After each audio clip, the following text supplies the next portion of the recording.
Il était une fois un vieux bûcheron qui marchait dans la forêt à la recherche d'un arbre sec à abattre.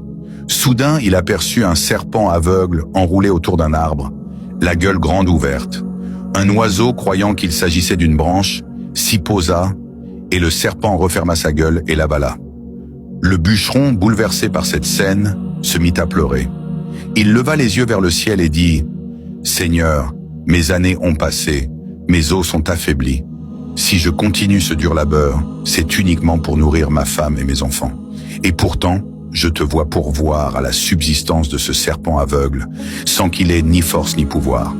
Ô mon Dieu, prends pitié d'un vieil homme et accorde-moi ta subsistance, comme tu l'as accordé à ce serpent. » Ce jour-là, le bûcheron rentra chez lui les mains vides, ce qui n'était pas dans ses habitudes.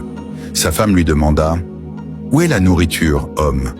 Il répondit « Celui qui a pourvu au serpent nous pourvoira aussi. » Étonnée, elle lui demanda « De quel serpent parles-tu » Il répondit « Tu entendras, femme. » À ce moment-là, leur voisin juif frappa à la porte et demanda à emprunter l'âne du bûcheron pour l'aider dans son travail.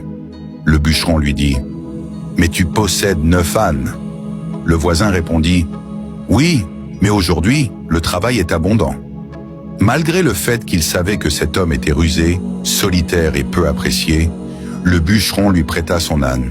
Le voisin juif emmena les 10 ânes vers la montagne, entra dans une grotte abandonnée dont lui seul connaissait l'emplacement, et commença à en sortir des dinars d'or qu'il plaça dans des jarres sur le dos des ânes. Il recouvrit les jarres d'une fine couche de terre pour ne pas éveiller les soupçons. Avant de quitter la ville, il se souvint qu'il avait oublié une jarre dans la grotte. En y retournant, la grotte s'effondra sur lui et il mourut. L'âne du bûcheron redescendit de la montagne, suivi par les autres ânes, jusqu'à la maison du bûcheron. Celui-ci entendit un bruit étrange à sa porte, sortit et fut surpris de voir son âne suivi des ânes du voisin, tous chargés de jarres. En les inspectant, il aperçut un éclat doré provenant de l'une d'elles. En retirant la terre, il fut ébloui par ce qu'il vit. Il se précipita chez l'émir pour lui raconter ce qui s'était passé. L'émir envoya des gardes qui retrouvèrent le corps du voisin dans la grotte. Comme il n'avait aucun héritier, les jarres remplies de dinars furent transférées au trésor des musulmans. L'émir offrit au bûcheron son âne avec les jarres qu'il portait. Le bûcheron rentra chez lui,